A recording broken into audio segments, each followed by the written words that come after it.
and blessed love, beautiful people. Welcome to Raising Excellence, one of the most valuable hours of your day. My name is Dennis, and I'll be navigating you through today's experience, along with my amazing co-hosts and raisers of excellence. Today we have Agnieszka, our psychosomatic illuminator, with us. Hi, welcome. Nice to see you.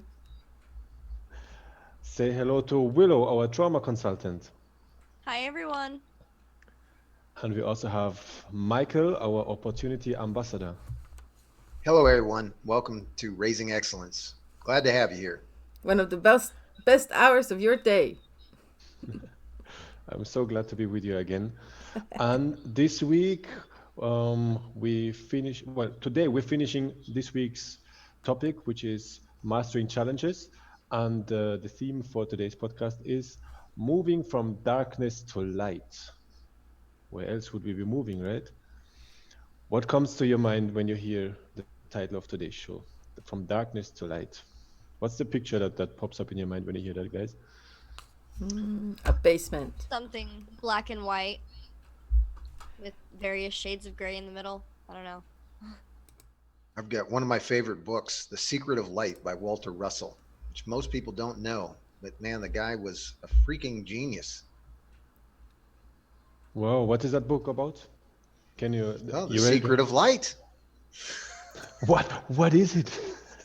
It's like, it's everywhere. Everything is light. It's just we don't see Is it like you we only can't- see like a small part of it. You can So- turn on light, but you can't turn on darkness. So light is more powerful than darkness because it always dispels it. It's Walter Russell is one that's like he's like a scientist, but he's also kind of like a guru, and it's like he really kind of blurs the line between like science and spirituality. So it's like, to some it'd be like the word of God is provable, because like light. Nice. So it's really interesting. Nice Hello one. I to haven't our heard of that listeners. before. We like you. I did just have an Yes. image come to mind. Mhm. And it wasn't, I thought that I was going to imagine like a tunnel and there was like you're moving into light, like it's a place that you move out of the darkness and into the light.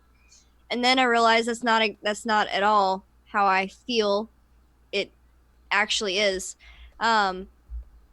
It's like holding a light in the darkness because the light it shines the brightest in the middle of the darkness. In the middle of the daylight, you don't see a candle flickering.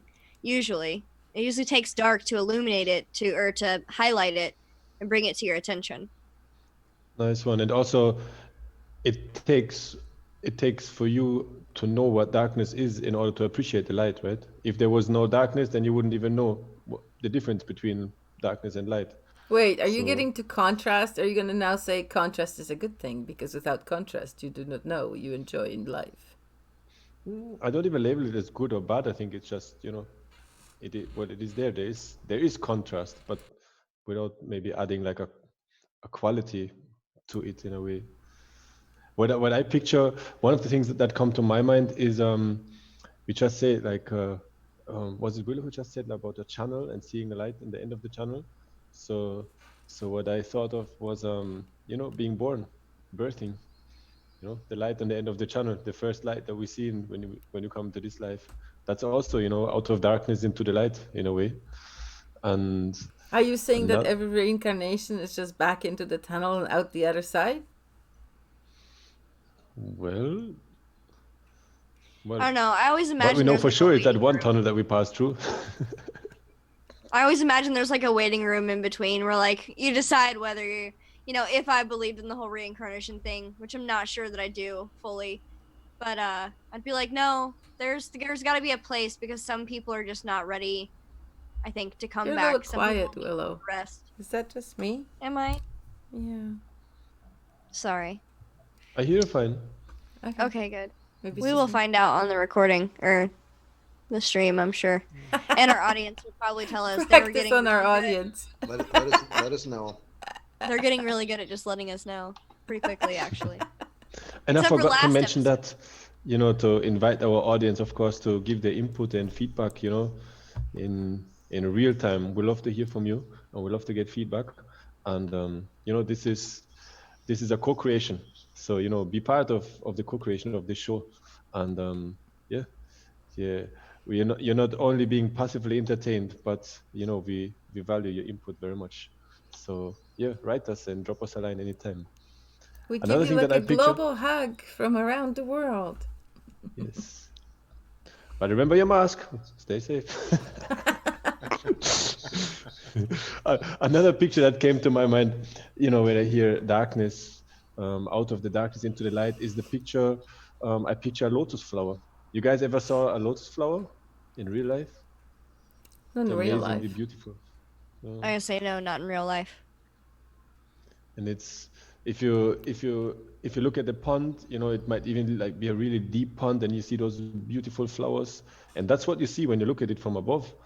But if you go a little deeper, then you actually realize that in the lotus flower is rooted way down in the muddiest and darkest part of the pond, and out of there, it shoots up and it grows towards the light, and it becomes this gonky, muddy, rooty thing becomes like this beautiful flower.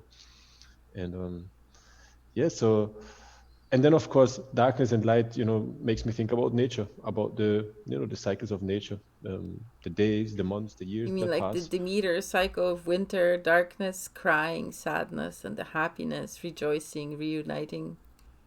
Yeah, it's a cyclical thing, right? Like um, it's contraction and expansion. It's an ongoing pattern again. The other week we were talking about patterns. So it seems to be a universal pattern actually. To contract, to go inside. In the winter we stay inside. It's dark outside, and then summertime, at least here in the middle part of Europe, in Germany, it's very obvious to me because even the people, the mood, the way people behave, it reflects um, it reflects the climate, and it reflects the the amount of sunshine people get, the temperature that is there. That's why So Dennis recommends 10,000 IUs of vitamin D a day when you live in the northern hemisphere. just as a and And that's by just the the way, whole Kelly, ecosystem. we love you too. Sweet. Hi, Kelly. So there's a question for you. There's a principle that I've heard about quite a few years back, and it's called the guru principle. Have you guys ever heard about that? I can't say that I have. Right? Maybe. I don't know. It's gonna be like Dennis is our guru and we have to listen to him or something. Just wait. Okay. So what is a guru actually? A teacher? A teacher? What is a guru? Like a master craftsman of philosophical wisdom. Okay. Philosophical, but so not physical? That's just what came to my mind. Nice one. So a guru, well, the root meaning of the word, it's Sanskrit again, and it's two syllables, it's gu and ru. And to my knowledge, those two syllables mean, the first one, gu, is darkness, and ru is light. Ooh. And so it's the one that brings light into darkness, or that out of darkness brings you into the light. That is the word guru. And guru tattva, or the guru principle, is actually, it's not about the human physical being or the human being, but it is a principle that works through, in the case of a physical teacher, through that human being. So the principle is something. It is actually like a universal principle, that all those examples that that you gave, and the examples that I gave as well, those are expressions of a principle that is universally at work all the time, everywhere, all over. And when you say guru, some people might associate, oh, that's like this woo-y thing, and there's like a man, and like there's strange rituals, and people flocking around, and wasn't this like there's some sects and some strange things happening. So you guys didn't come up like with a negative connotation of that, but many people I came across like, oh yeah, that's like something weird. Oh no, stay away from that. But it's actually, and most people would say, oh, like it's a man, or it's like it's a physical human being, but actually it's not. The true meaning of it is actually this principle, this Guru Tattva, manifesting itself in the case of a physical teacher through that, through that teacher, through that human being. But it's not about that. So when people are flocking around a guru, a true master, so to say, then they're not honoring the physical being, but they're honoring that principle that comes forth through that physical being in the case of a physical master. But let me read a few lines, if I may, of a definition that I found of the Guru principle. So it says, the Guru principle or Guru Tattva is a cosmic principle that allows for development of one's inner consciousness to move from ignorance to reality. Although this can take the form of an individual being led by a guru, it can also be the path where wisdom and knowledge is transmitted over time. So that again means that it's not that a guru doesn't necessarily have to be a physical teacher, but it actually expresses itself through, you can almost pretty much everything that surrounds you. So, and then looking back again at those examples of darkness and light that we all came up with a while ago, it's like, oh, can you look at, whatever happened, I don't know, a few hours back into your life as something that manifested itself to bring you out of darkness into light, that gives you that Even the annoying things? The annoying thing, I was just going to mention that, we were talking about problems so much. Yeah, I'd say especially the annoying things. So, especially the things that trigger you on a regular basis, the things that you're struggling with. For a lot of people, thankfully, that is their darkness, just that struggle that they just can't seem to get past. And then there's other kinds of darkness in different levels. But yeah, definitely the annoying moments. You know what's interesting? Góra in Polish means a mountain. And for you, your guru was a mountain in Jamaica. Mm-hmm. Big time. I mean, that makes me think of like the practice of Axis Mundi, or belief of Axis Mundi, where like the tree of life that touches the sky and also roots itself in the ground. It's any sort of structure, or what's the word for a natural land mass? Yeah, natural formation that kind of like touches the sky and also roots itself in the ground. And mountains are often used as a spiritual symbol. Axis. Yeah, a symbol and a point of worship. So having heard that that guru principle, this motion of from darkness to light, and then again back from light to darkness, expanding and then contracting and expanding. When we take a breath, your physical body is expanding, your chest is expanding, air goes through your body, and then it has to contract again. If you look at cells, if you look at the universe, if you look at the smallest things we can look at with our human eyes or with the aids of a microscope, and if you look at the macrocosmos, there seems to be a pattern repeating itself. And the further we can look in the universe, and the further we can look into the most tiniest of objects that we can perceive, we seem to find the same patterns. And so having heard that, or having been exposed to that notion, can you see such a principle working in your life? Like, is there something that you can perceive in your daily life? It's like, oh wow, yeah, this is actually, maybe it's something beyond a coincidence, or maybe there's some kind of pattern, something we feel that there's like reoccurring things that happen to us. It's like, oh, but that happened, that happened last week, and why does it happen again? It's like, oh, is it like the same lesson? Is it the universe trying to teach us the same lesson over again?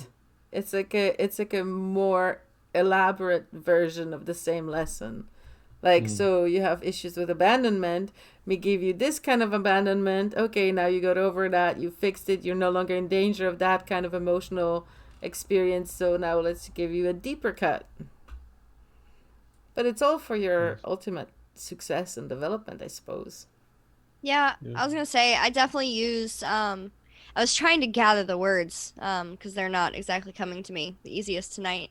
Um but that's kind of part of it. And when you're dealing with trauma, there's a lot of darkness and it can feel overwhelming and you often forget that you can light that candle and you can turn the light on. And if that's too much, you can turn it back off. Like you can learn to control your environment so you stop um associating the light and darkness as I'm in darkness and I need to get out. I need to go and just be in light all the time. And knowing that this is like a continuous cycle, that it brings, well, to me it brought some, a feeling of, like a steadiness, like a calm, like a sense of calmness, like into my being, knowing that, oh, this is actually something that is, naturally happening all the while. So there is, maybe that sense of stress, of urgency, of haste, like was Triggering a bit easier complexity. for me. Yeah, like knowing that this is natural, this is part of our natural process of growth. And it's natural cycles. So okay, like we're striving for the light, we're striving to grow, we're developing, we're unwrapping, we're unveiling our true self. I feel I can really identify with the notion that that's why we came here for, like that we. So Mhm.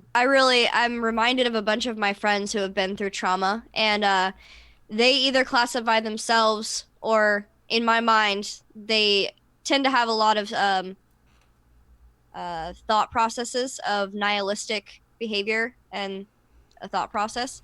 Um, and I can totally understand, even though I disagree with what the conclusion of that is, I can understand the draw because there is something relaxing and comforting about knowing that you don't have control over that. That there are certain things in the universe that you don't have any control over and you just have to learn how to deal with it. It makes the problem at least you know what the problem is instead of trying to fight something in a way that you really can't.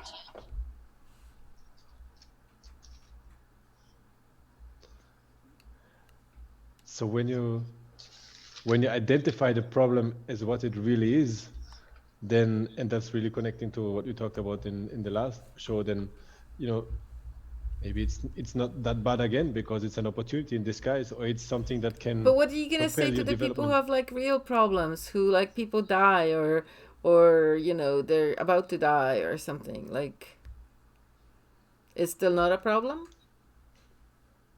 What do you think? I'm asking you. I'm not asking I me. know, I know you just had a difficult situation as well. And on that subject, I think of, not too long ago, I was faced with that as well, a close family member transitioning, passing on. And um, I don't know, like it would be difficult for me to call it a problem, really. That for me would have been one of the, I don't know, I wouldn't identify it as that. And, being, it is of course difficult, to lose somebody, but do you lose them really? Did you ever have them? You can only lose something that you had before, right? So But if you, arguably, you don't have anything. Bless you, Mhm. Willow. So it is of course on a physical, on a human level, it is, or is the loss of the physical being, of the companionship of that person in your life, of that individual in your life. You're not going to physically see them, but one of the things that really stood out, one of the big lessons for me, was that that it helped me to even center more in the non-physical. Because although I wasn't able, and I'm not able to see her again, like close to me, and to give her a call, but I can connect on a different level. And it triggered complexity, in a sense that it's like, whoa, like it's something that I was kind of like aware before, and knew about it, but maybe like more on an intellectual level. But it it it triggered complexity because it forced me to go more into, let's say, like into a level that is beyond the physicality. And it's something that that I can feel. You know, like if I think of even like of, you know, my great grandmommy or my grandfather who passed away years ago, but who had like a deep impact in my life, especially my early life, it's something. Wow, you know, if I really go inside, and it's something, I don't feel like they're like gone. You know, I can't see them, I can't touch them again, but I can recall those moments that we had together, and there's something that connects to it, and then it's difficult to feel sadness, you know, Yeah, because I I can. tried to. My Yeah. aunt passed away a couple of days ago, and I really tried to connect with her this morning. I had like the big thing, like, I was having stressful times yesterday, but I wasn't like crying and I wasn't upset. I was just like, I'm so sad, but I was more like this sad, right? But today I actually was able to really connect with the feelings inside me, and I cried, and then I tried to connect with my aunt, and I had this really strong feeling that she just wanted to be with her husband. Like her husband passed away a few years ago, and they were really close, and she's just like, yeah, no, I just wanted to be with my husband. And then suddenly, like, my old selfish feelings about why is she gone, I'm not even there. I'm thousands of miles away from where she was, and she was just by herself without her family,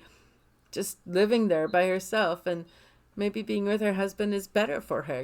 Maybe I'm just being selfish, being upset that she's gone.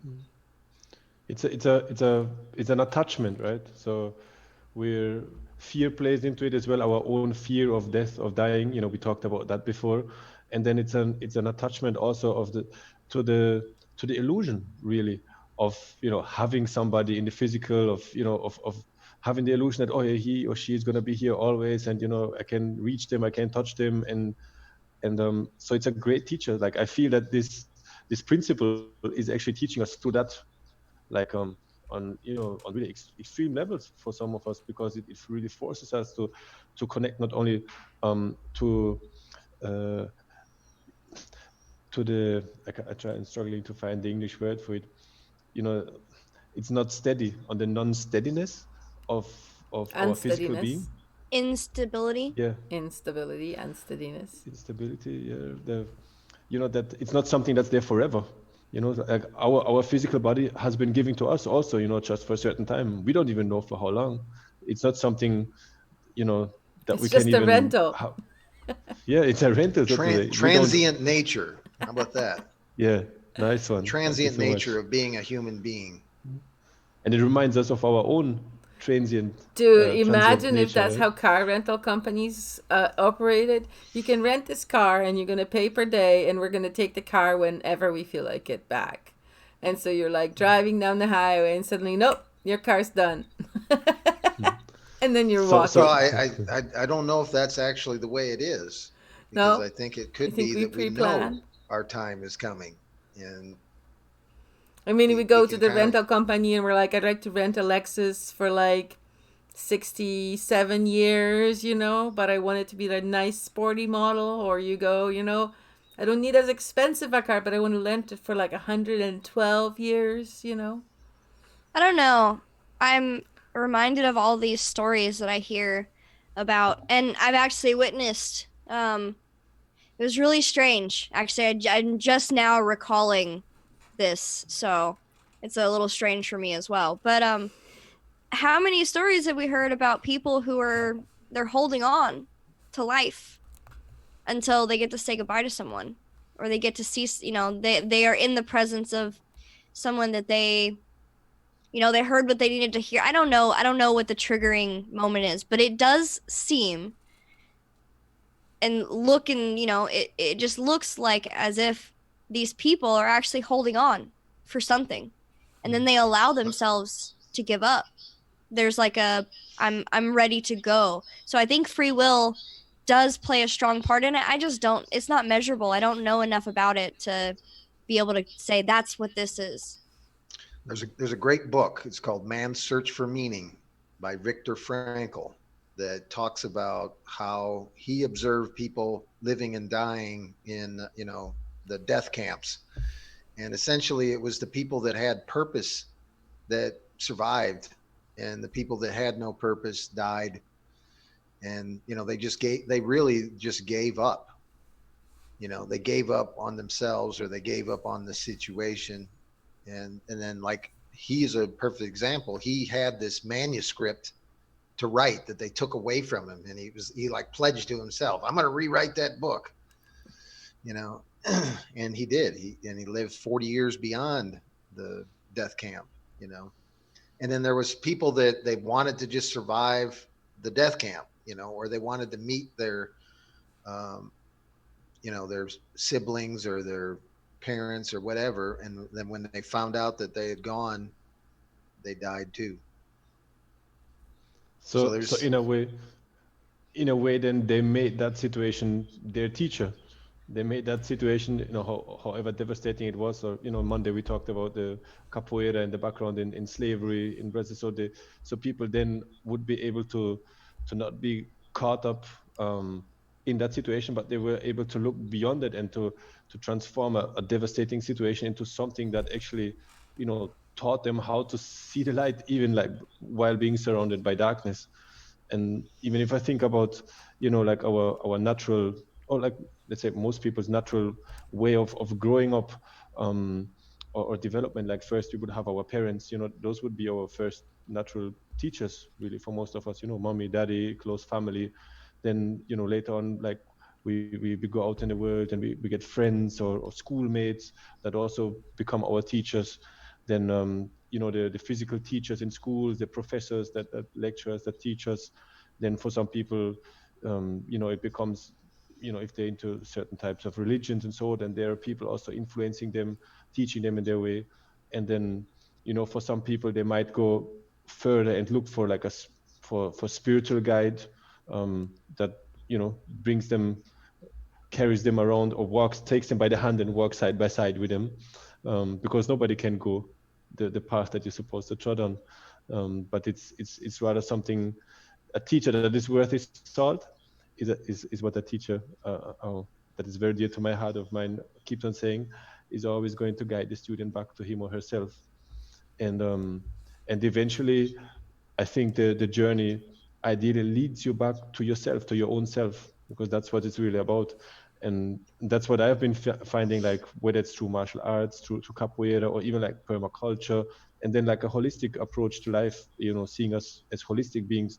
It always circles back around, and comes back to the hub, to the center, where it's about myself, my own self-realization. Some people might say it, and I feel strongly that is really why we all are here, because in some kind of way, that is why we're here. That, and we're finding ourselves in diverse and marvelous ways.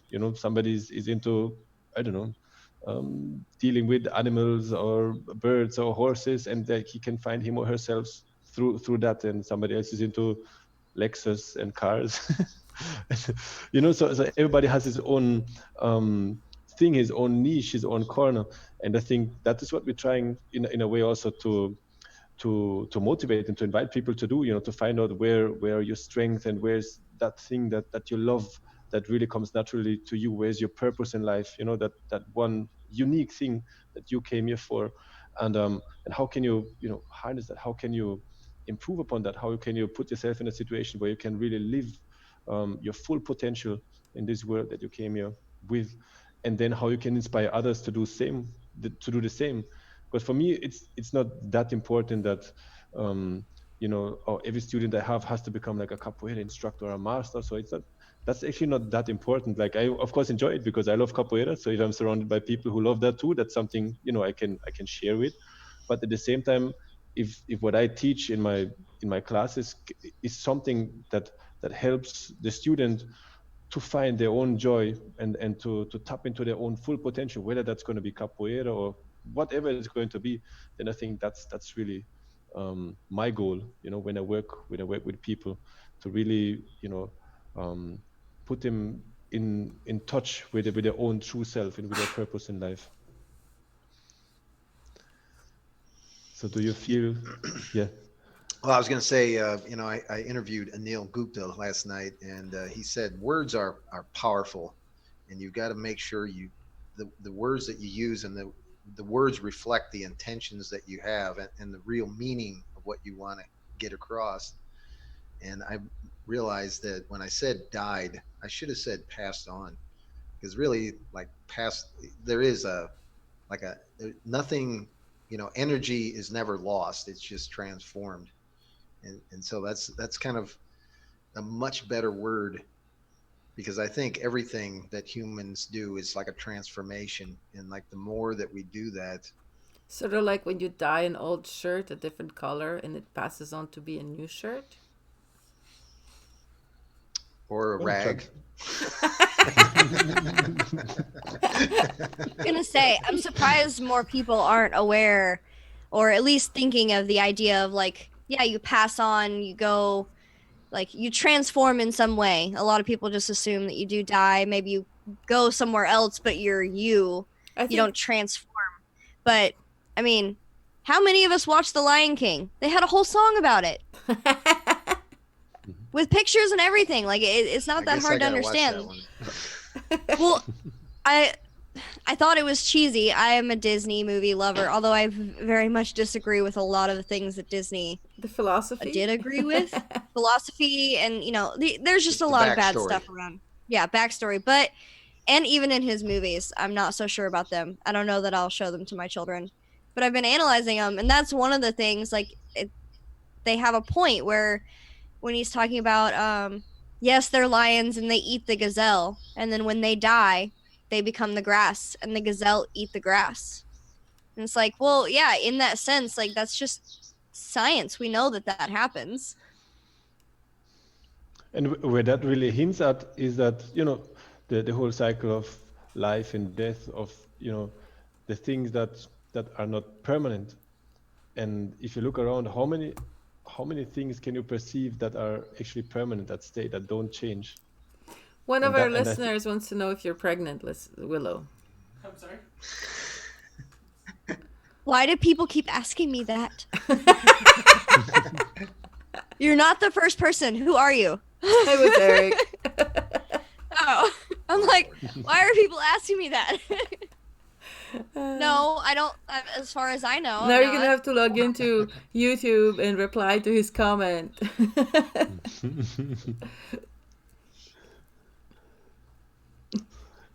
I kind of lost my train of thought. But earlier we were Sorry. talking about. It's all the baby talk. Don't worry, we'll help It does you. scare me a little bit. I'm onto it. I have a good example of getting back maybe is the screen. So if you're sitting in a movie theater and you have, a movie showing, and let's say like it's a drama, and then you stay in there because you paid for 2 shows, and then the next movie is going to be some action movie, and then you get an extra, and then it's going to be a comedy.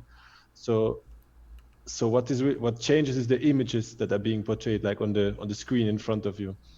So if you're so into the movie, you're so into, and you're gonna cry because it's the drama, and then it's like action, you're all excited, and then it's like you're gonna laugh because it's so funny. So you're so much into the show that you forget to actually, well, you identify with things that will ever change and that pass away, and that really are an illusion. The movie is an illusion, right? It's not real. It's something, you're so involved into it that even like your heart start beating and you cry and you have all those physical reactions and emotional reactions to it. But really, like once the movie is out and the lights go on, it's like, oh, it was just a show. It was just that. So what if life is something like that as well? And what if we get too engaged into that, and then we take it too serious, so to say, and then it's the physical form, and he's gone, I will never see him again, he's gone, and then like, we're so attached, to the physicality of things and to the illusion really of things. And I claim like that everything that is not steady, everything that changes, is in the end an illusion. You know what I was thinking this morning? That we never know that it's our last time seeing somebody. Yeah, Like whenever true. we That's a see big somebody thought. for the last time, we never know that it's the last time until it's the last time. I haven't seen my aunt for many years, several years, but and I was planning to see her in December, and then Eric broke his leg, so we couldn't go to Poland, right? And like, yeah. So did that, when she passed on recently, was that for you in a way an invitation also to reconnect with her, because that's what you're doing right now, right? Like you're remembering, oh wow, that's when we saw the That last was the time, last and time we saw each other. We what was going talked. on. When I last time saw her, her mom was still alive, and I think her husband was still alive too. And now they're all gone, and it's been like 7 years since I saw her. So when you connect to her that way, are you connecting to her, I don't know, like the way she looked and she talked, or are you connecting to something else that's beyond Absolutely. that? I heard her voice today in my head, and I remembered the funny, not funny, but the peculiar way she would pronounce words. It was very crisp, and it was almost like not an English teacher, but a language teacher. She's Polish, of course. We spoke in Polish. We both spoke English, but we spoke in Polish to each other. But it was very, well, my dear, you know what I mean? It was very crisp at the end of each word. And I really liked the way she spoke. And I also liked the way she did her hair. So those are the thoughts I was having. But I wasn't having those thoughts when I spoke to her a couple months ago on the phone. I was just like, hey, how's it going? Nothing. But now I'm really like cherishing the person. For me, it's something when I think of those that passed on, that had that were really and are really important to me. It's like I don't connect necessarily with exactly their physical being and how they talk or so, but it's like it's a general feeling, that general vibe that I got, and that's something that stays. That wouldn't change, and I can feel that just the same way. And that for me, it's like the screen. It's like waking up from the illusion. Okay, they're not physically okay. I understand that, but what still remains? That what is still there? And there's something that still remains. So if you can focus, if you can perceive, still the movie, you're checking out the movie and it's nice, and because you went to the movies to see a movie, so we came So here you're supposed live to this cry and laugh and yeah scream. Yeah, why not? In the We're right here to do moments. that. We have the abilities, we are emotional beings, we are physical beings. We didn't get a body not to use it, we didn't get emotions not to make use of them. But the problem is That's if what I you say get too about attached ice to it. cream. We're not on Earth to avoid ice cream. It's ridiculous. I agree. I definitely agree with that one. So what happens Mine's just cheesecake. if we see the screen for what is, if you can watch the movie while continuing to pay attention to the screen, to that which is unchangeable. The screen is always there, whatever movie they put on Ice it, cream but the is screen is not real. That means I should have two. But I cut you off right there, Michael. Sorry, I get you up. I'm big in saying that you have to enjoy life on Earth. If you're constantly on a diet, if you're constantly complaining and bitching at yourself for whatever you're doing, oh, I shouldn't be doing this, oh, I shouldn't be sitting on the couch, oh, I shouldn't be watching a movie, oh, I shouldn't be eating ice cream. Like, what kind of a life is that? Is that how you want to live? Is that really how you choose? You wake up in the morning and you're choosing to live with this constant whiny, bitchy, like, it's like your worst coworker inside your head, right? Like, you don't want to bring that person home. Get a second scoop of ice cream. I mean, seriously. Amen. Unless you're allergic, then get something you like that you're not allergic to. Or you can also get frozen yogurt, which is pretty good too. I really liked in The Good Place, in that movie, they had frozen yogurt in hell, because it's something that you think is good, but it really makes you feel bad. Oh man. What's So, something that people can eat? Sorry, go ahead. Oh, I was gonna say I'm not gonna go off topic, but I am gonna circle back to from darkness to light. Of course you are. Of course you are. Let us sit and enjoy. I was just saying that because I had a story that my grandmother told me.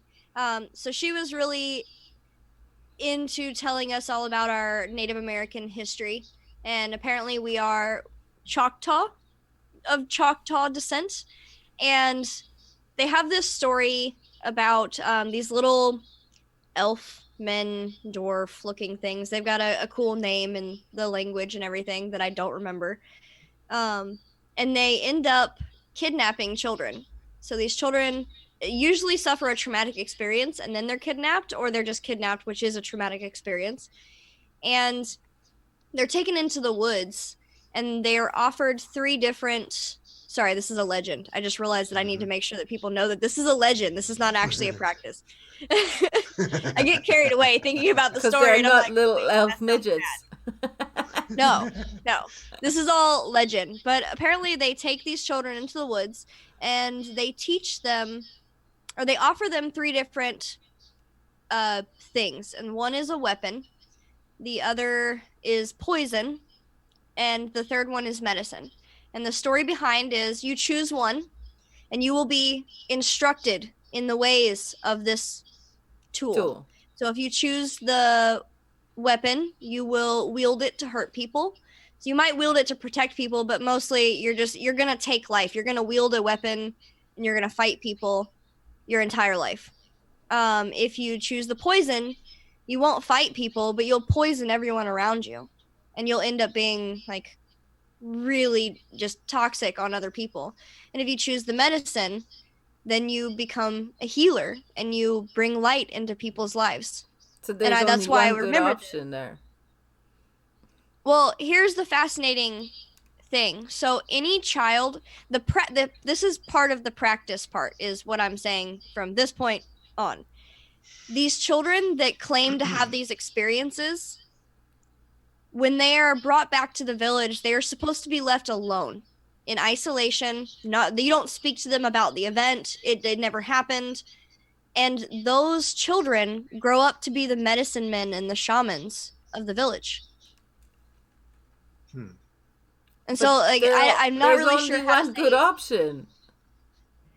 There's only one good option, but there are many options, and we don't all. Yeah, that's interesting that there's 3 options instead of 2 options, like the false dichotomy that most modern people are given. Interesting. But we were talking earlier about community and how building a community in like joy and compassion is like living in light. I think that's what we were discussing. And I thought about how a lot of abusers, they tend to abuse. You often see this with very young mothers who are very don't have a good self-esteem, and they want a child because they know that the child will love them unconditionally. Very similar. Like they are just I shouldn't say they. People who have been in traumatized situations and who have chosen to be abusers. I lost my train of thought. It was really important too. It was really good. People who have been in traumatic situations and who have chosen to be abusers. They have as just a strong desire to build a community of people who understand them as we do. So we need a certain level of abusers in order for abusers to have like-minded friends.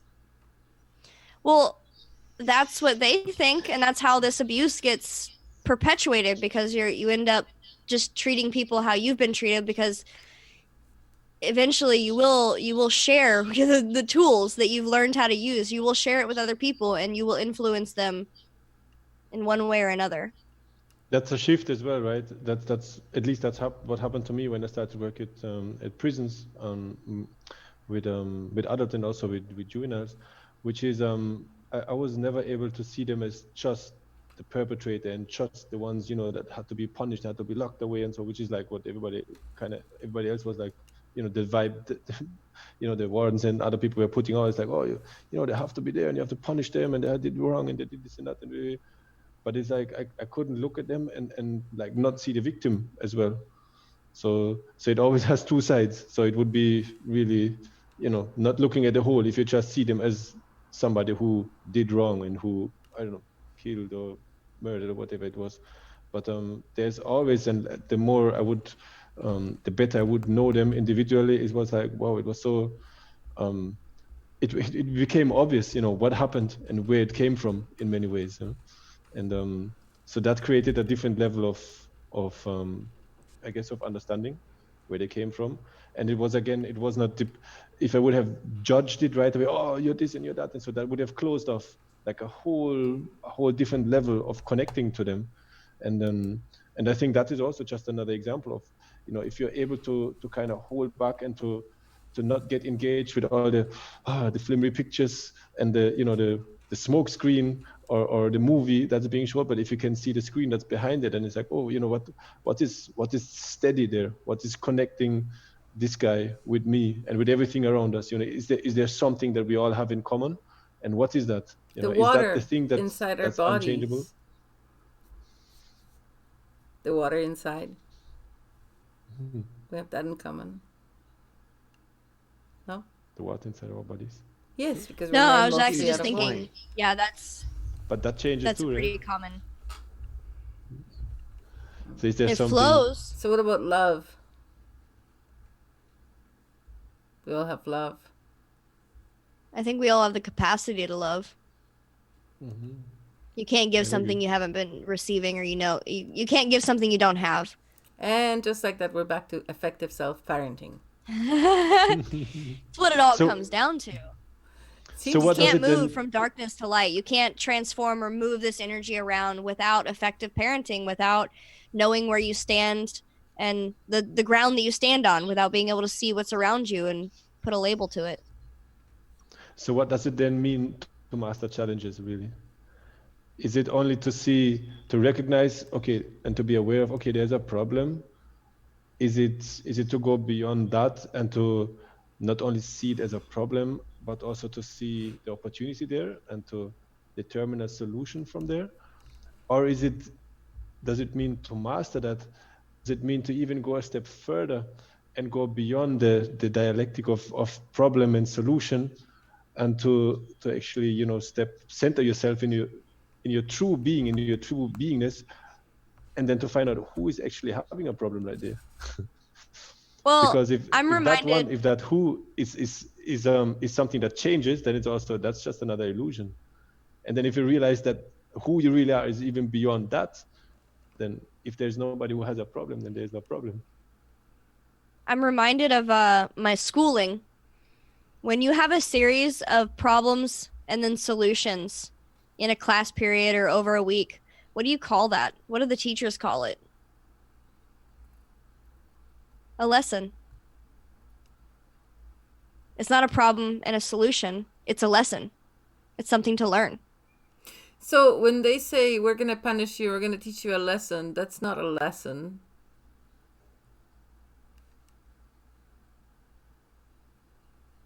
You mean the teachers? But it is. It's not a good Well, it's- lesson. it's- It's not a yeah, lesson it's you a- should have had to learn. But it It- is a it's- lesson. You are learning It's kind something. of an artificial lesson, honestly. Artificially imposed, yeah. As a matter of fact, I think of a book. It's called The Mind Connection by Joyce Meyer. And in it, she talks about, the little train that could, and the idea. And again, it's like she's talking about the words and how important it is. And it's the train is, the little train that could is saying, I think I can. I think I can. And it's just, it's really convincing yourself that you can be whatever it is that you envision. You can be that, and then you can celebrate that in your life as as you crest the top. I thought I could, I did, and it's the I did that really kind of convinces us. And it's certainly like So- me knowing what you've done. You just made me Dennis. think of a time in my life where I thought I could and I failed and I couldn't. But in the end, I'm glad I did anyway, even though I didn't succeed and I didn't actually do what I said I was going to do. And everything went totally different and it was awry. I'm still glad I did it because it was way worth it. And Mhm. it was a really hard experience that taught me a lot of truth about reality. That sounds like okay, so when you said I thought I could, I don't think that you, self, when I say you and I'm like looking at you like that, it means the self, the sinner. You didn't think you sinner. could. The center. One of your parts did. They thought they could. Self knew that they couldn't. Maybe didn't want to. And those two parts were not communicating. So yeah, it probably was a really the hard. problems that ensued were more than I bargained for. Like I was on track, everything was good, but then shit outside of my control happened and it was way more than I ever signed up for. Like 10 times more. And it was an experience. It wasn't a bad experience. It was a hard experience. It was But very challenging and difficult. what if you actually did sign up exactly for that? I think that's a nice, even if it's just, for the sake So the of taking self the knew it was perspective going for to a be a moment. shit show, and the self's like, yeah, let's do the shit show. And the one thing that the whole time I was going there, I was so elated. I was like, yeah, this is going to be great. We're going to have such a great time. It's going to be awesome. But it was like, there was part of me that were trepidatious, but that inner part was just like, yeah, the self. And then it turned out to be a shit show, and the self was still like, yeah, this is good. Because if the infinite that we come from, which we are as well, and which is, as you stated before, that spark that is within each one of us, that true self, that screen, that thing that never changes, that is unchangeable, that is, beyond the illusion, that one thing, whatever name, we can't even give it a name because we don't have no mental capacity, no words to even describe that.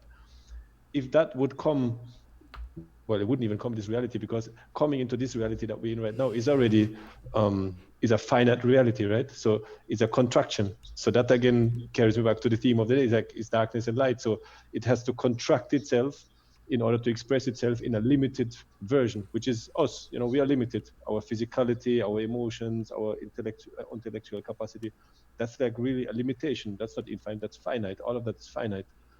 So if if infinite is expressing itself in this finite reality, then it seems logical to me, or it seems like an interesting perspective to say, okay, why would it do that in order to find back itself? So if we are on a journey in our limited finite being to actually find again, then again, religion is like to, that word also hints at that. I feel the true meaning of that word is like to find back, to think, to remember who we truly are. And it wouldn't be much fun, like if you came into, if you came knowing all of that already, what would be the fun of that? So we have to kind of forget first in order to then discover, rediscover, unveil who we really are. And I feel that is really the journey that it's all about. And if you, and we're not really conscious of that, or maybe just to a certain extent, or the game actually is. And it's like, I connect to the word game because Sorry, that's something guys. in capoeira as well. Capoeira is also a game. So it's a way of seeing life as well. As a game, as a drama, as a theater on the stage, is to unveil and to discover that we are not those little figures like on the chessboard. We are that as well, but we're also the player, and we're also the board, and we're everything around it as well.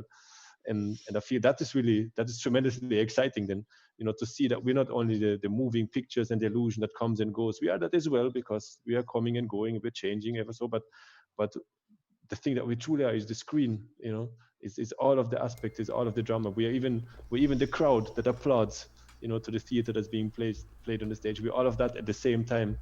And that's like tremendously exciting to me. That gives me excitement for life. It's like, wow, it's like I'm not so overwhelmed again. It doesn't mean that I don't feel the pain and the hardship, and I don't see the trouble and the problems, but there's something within me then that I can connect to, that that can take a step back, and I can say, okay, let's it's I'm not completely involved. I'm not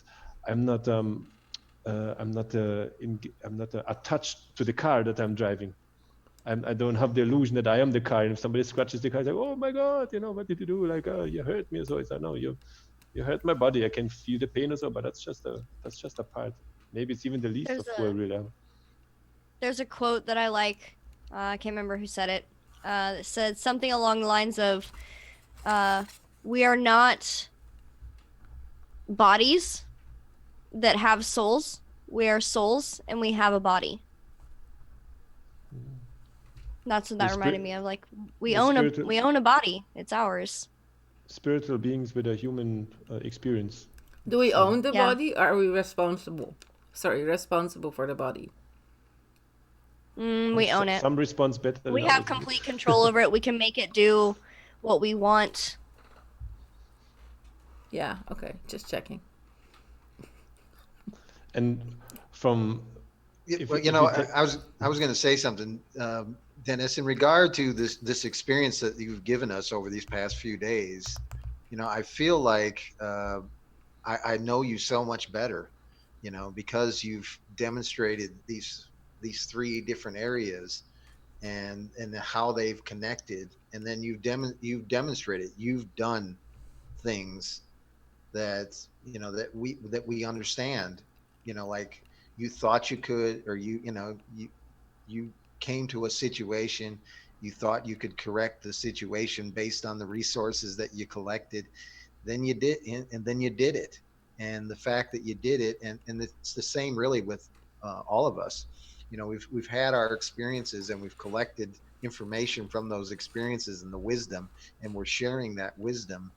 And each of us has our own stories, and as we get to, so like as I get to know you better, your words are much more meaningful and powerful to me, because I know where they're coming from, and what you've done already. So you speak from experience.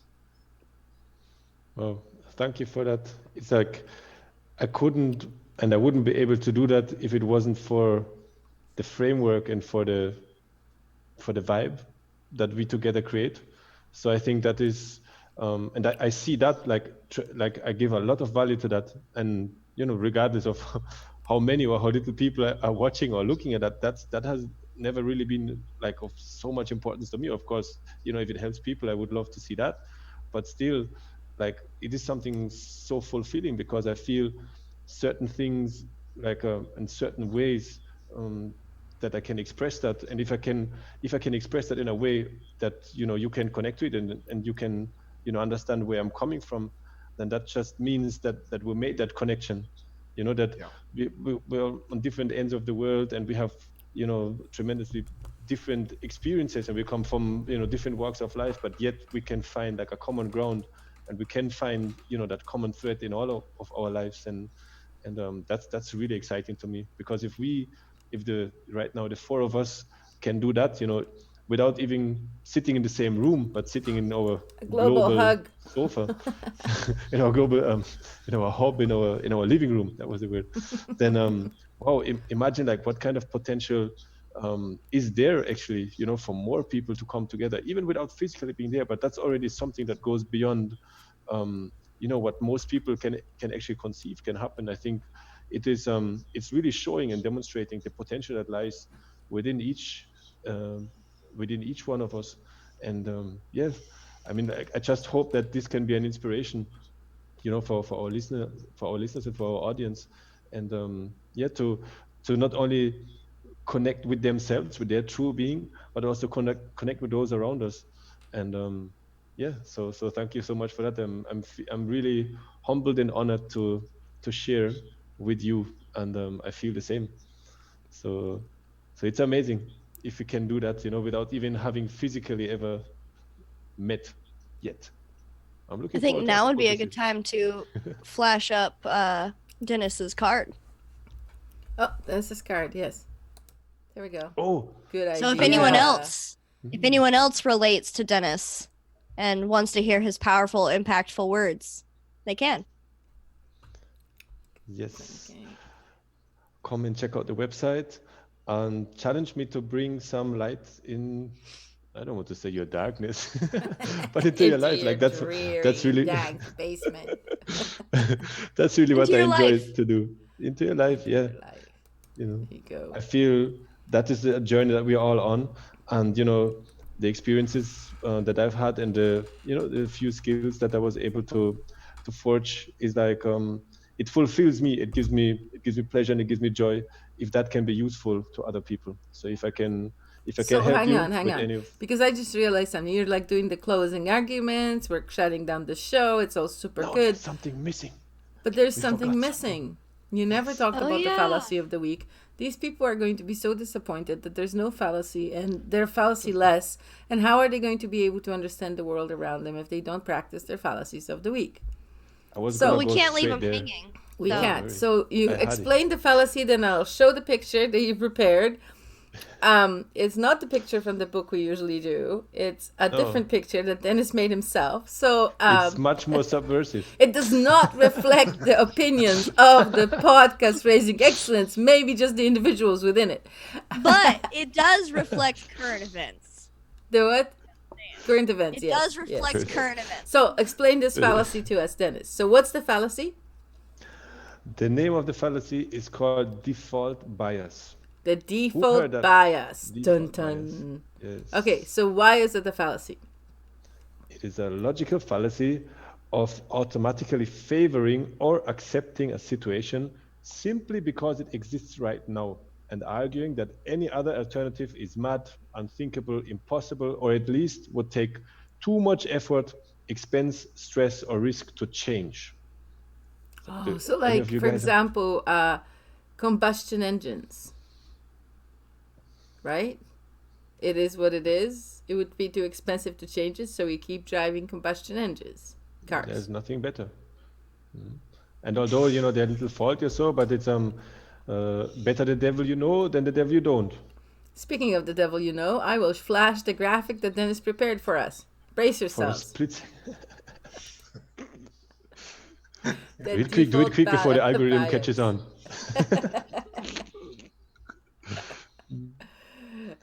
So exclamations of like, deal with it, or if it ain't broke, don't fix it.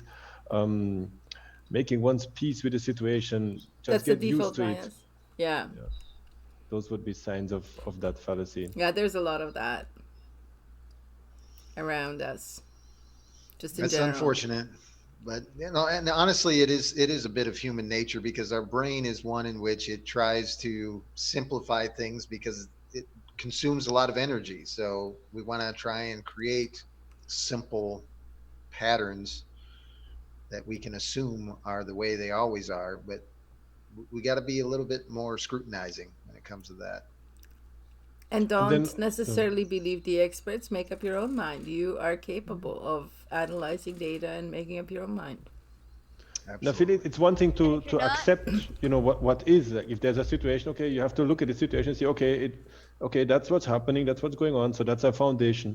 But it doesn't mean that if something is inherently wrong to you, if it's just totally wacko and like that's not your thing, none at all.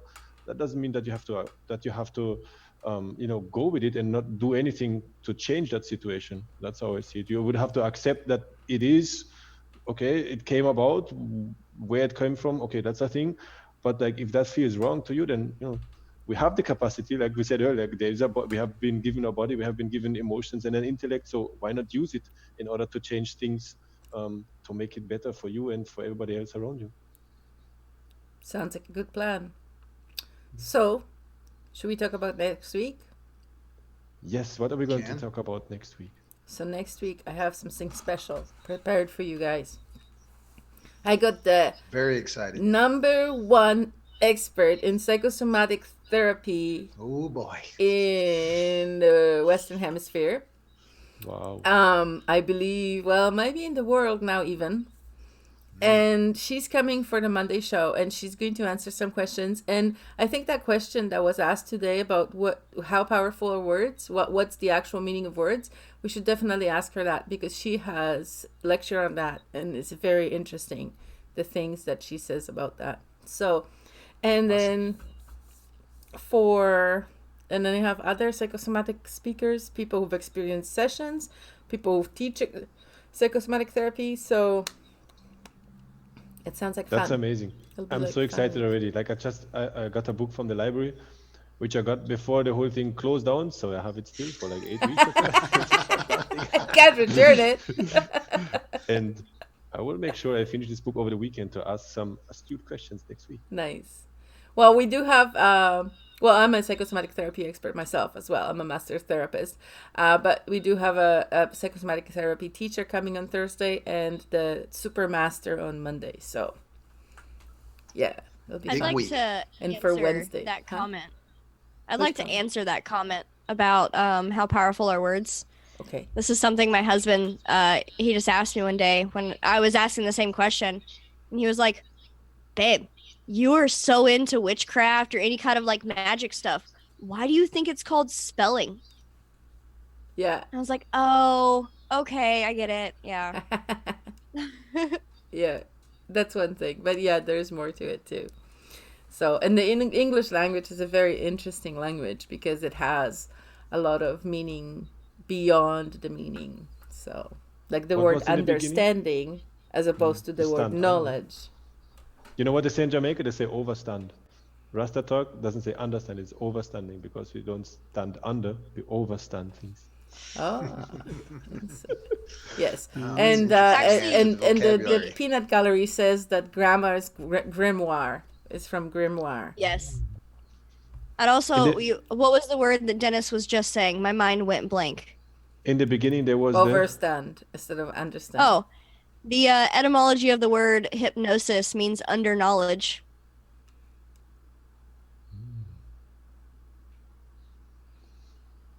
That's a good. We need to do a whole episode on the etymology of words.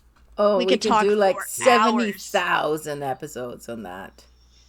But no, let's do a Maybe few. we have a new edition. Very good. Well, I think before we go, I definitely want to, if people want to know more about Dennis and what he's doing, where do they go, Dennis? It's on the screen.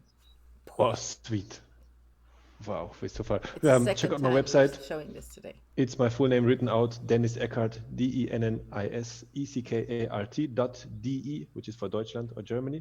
Yeah, or the simpler one is maybe getautonomy.de as well.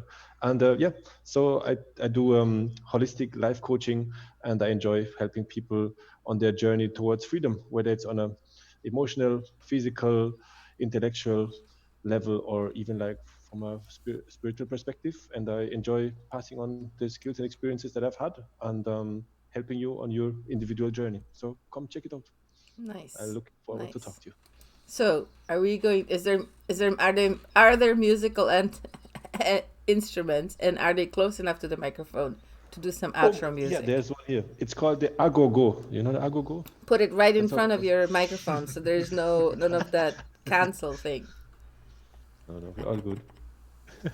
Kelly just the Agogo. texted just before we finished that she's looking forward to Monday. An excellent show, and we love you, Kelly. Mwah!